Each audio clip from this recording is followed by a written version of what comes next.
This is All India Radio Mangaluru. Dear listeners, in today's Talk in English program now, we will listen to a talk. Is it going to be the end of petrol and diesel engines soon? By Dr. Shashikanta Karinka, Professor, Department of Mechanical Engineering, NMAM Institute of Technology, NITE.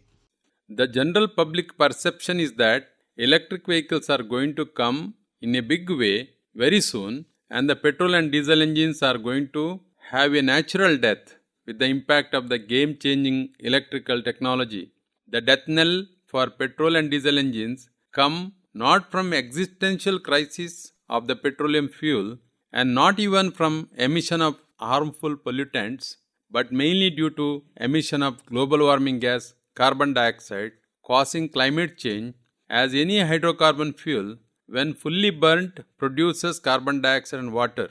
No one realizes that in the present form the electric vehicle is more harmful to the environment than their petroleum counterpart, because no one has done a complete study of life cycle assessment of the technology, starting from extracting the ore to the end product, its use and its end of the life waste management. However, in science we cannot dismiss anything as not possible, and we have to welcome any new technology for benefit of mankind. But the technology stabilization takes time.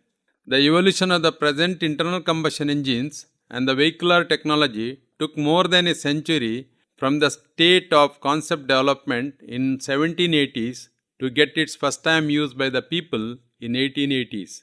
The technology then slowly matured over a period of time, that means over a period of another century, to the present state of development. The period also includes World War I and II and also the Suez Canal crisis and Arab-Israeli war, during which all types of fuels have been tried in the engines, directly or indirectly, solid, liquid, gas and electric. In the conceptual stage, liquid and gaseous fuels were tried in engines. Later, in early part of 20th century, even electric hybrid was also tried, but it was later relegated to the dustbin as other easy fuel alternatives were available.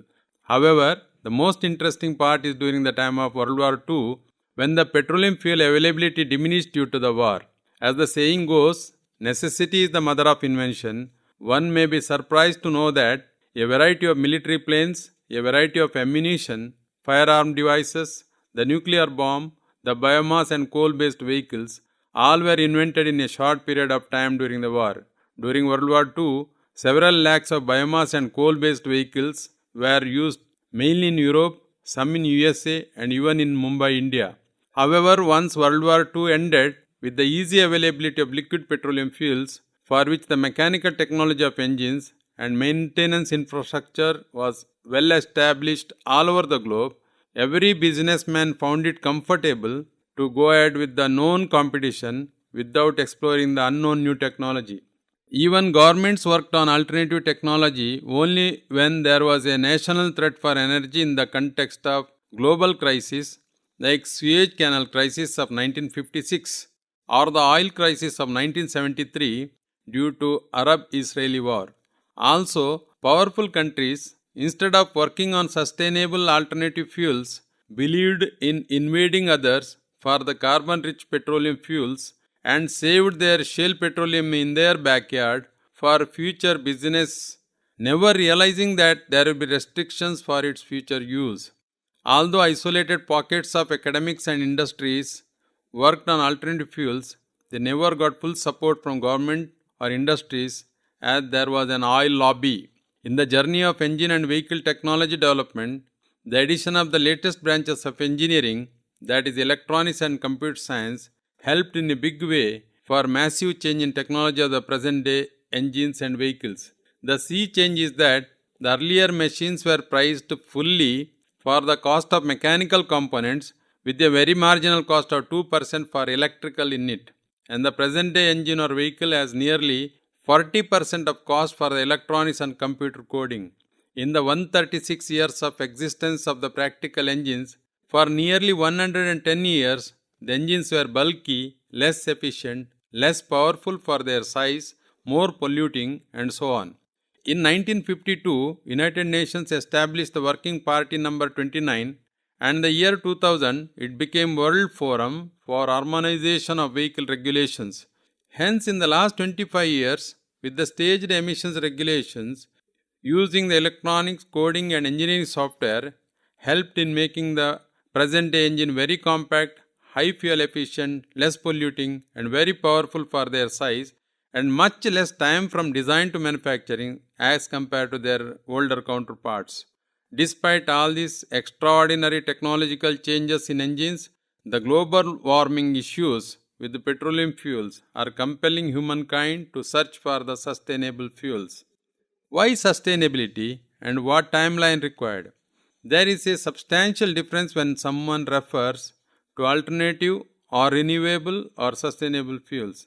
All alternative fuels are not renewable and all renewable fuels are not sustainable fuels. Only sustainable fuels and sustainable energy are needed at the hour to mitigate global warming and climate change. The present day electric vehicles, most of it are just alternatives, but certainly not the sustainable alternatives. Hence, enormous energy and time are required to make a sustainable alternative. In the nearly 250 years of stabilization of engine vehicle technology, the names like Alphonse Roches, Nicolas Otto, Rudolf Diesel, Gottlieb Daimler, Carl Benz are etched in the history of mankind for their great contributions. However, Carl Benz is called as father of automobiles for his patent on integrating engine with coach called Motorwagen. Automobiles flourished in Germany through work of Benz and Daimler, and that is why Germany may be called the mother of automobiles. If we benchmark with this history, jumping to a new technology all of a sudden is not possible. Despite the present day technological advancements and the help of artificial intelligence, it may take at least another 25 to 30 years to get a suitable sustainable alternative. In some cases, like when the investment cost and legal procedure, safety and environmental standards are not a concern at all, a game changer technology may emerge at any time and replace the conventional technology, as we see how fast the technology of VCDs to DVDs and floppy disk to pen drive and so on changed within 1 or 2 decades. But the same yardstick cannot be applied to engines and vehicular technology, as it pertains to all sections of the society, and it will have huge impact on politics and economics, as the sustainable aspects include social, economical, political and environmental factors. It would be a Herculean task to satisfy all these needs simultaneously. In the environmental aspect of sustainability of the fuel, the efforts are to eliminate local pollution and global warming components. The fossil-based petroleum fuels are bad polluters and are also bad creators of global warming gas, carbon dioxide. The pollution aspects of petrol engines mainly are CO and SC, and of diesel engines are NOx and particulates. The pollutant gases are controlled at the source. In contrast, carbon dioxide is not harmful as such, but has 300 years to 1100 years of life in the atmosphere, as compared to methane, which has only 12 years of life. To keep carbon dioxide emissions under check, the United States Supreme Court has categorized CO2 also as a pollutant in their ruling of 2009. Will human intervention help in reversing global warming? Yes, knowing is believing. As reported in a Springer-Verlag publication of Germany, in the beginning of engine vehicle applications, identical deaths were reported from several European countries. That when people slept in enclosures like garages with the engine on to take benefit of exhaust heat during the cold weather, and the next morning they used to be dead bodies. This provided proof that the engine exhaust emissions had poisonous contents in it. Further, in due course, two strange things happened. They are called smogs. The California smog or photochemical smog of 1943 and the London smog or classical smog of 1952, and in which thousands of people got affected and killed too. The mechanism of formation of the two smogs are different. London smog happened due to industrial emissions and Los Angeles smog happened due to vehicular emissions. All these incidents made a realization in the humankind to control the engine and industrial emissions. The control of engine emissions initially started in isolated pockets of developed countries. like USA, Japan, and Europe. For example, the state of California in the US was the first to introduce emission legislation in the world. In 1963, as their city topography is very unfavorable for the dispersion of pollutants, today it is believed that in California, the engine exhaust gases are cleaner than the air that inhales for combustion. The staged emission regulations were introduced globally through UN support. For example, Euro 1, 2, 3, 4, 5, 6, 7, etc. in European countries, and the same is called as bar stage 1, 2, 3, 4, 5, 6, and so on. Due to the enormous time and cost involved in making the standards, countries like India adopted the European emission standards as such and made small changes as per local needs and renamed as bar stage. As the stage number increases, it denotes a stringent emission norm. Due to social and economic reasons, there is a phase lag in implementation between the developed and developing nations. India skipped stage 5 due to the already delay in implementation. The stringent stages of emission norms require a lot of changes in the engine, its materials, its strength aspects, the quality of fuel used, the quality of lubrication oil used, and the type of combustion chamber, the number of valves used, the valve lifting technology, the sensor-based electronic fuel injection, and so on. The engine becomes heavier due to high cylinder pressure, and also engine becomes more expensive due to the improved technology. The improved engine is less polluting, compact, high power, and more efficient. It is heartening to note that the UN action on ozone layer recovery has started giving the results by banning production and new use of freon-like compound. Similarly, the UN action on engine emissions control has given substantial benefits. If one compares the streets of Bangalore or Delhi of 20 years before with the present atmosphere, there is a vast improvement. Hence, it is believed that by replacing the fossil fuels by sustainable fuels, we can reverse global warming and climate change.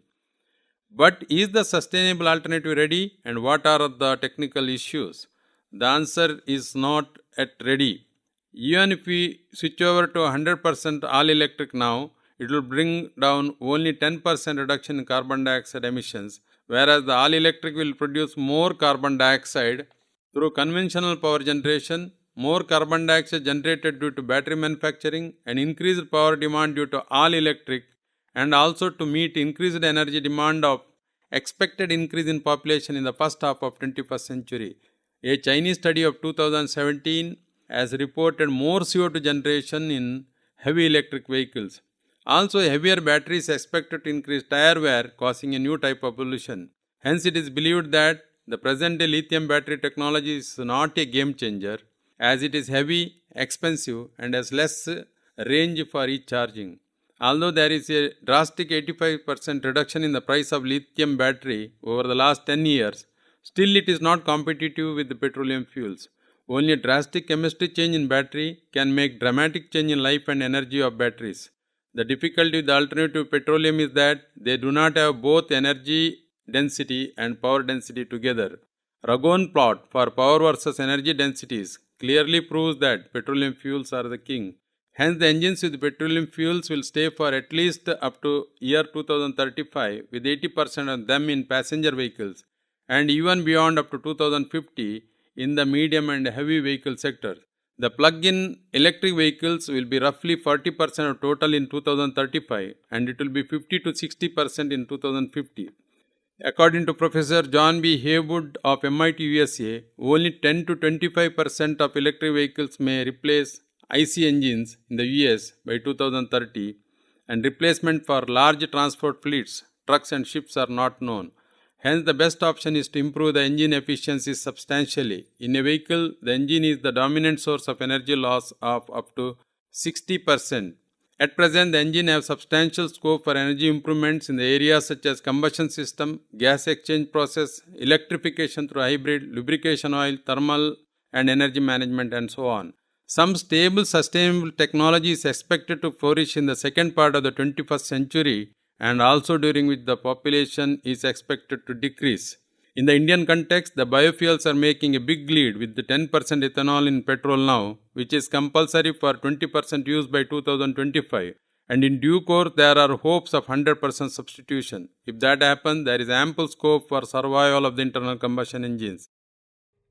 Dear listeners, you have just heard Dr. Shashikant Karinka speaking on the topic Is it going to be the end of petrol and diesel engines soon?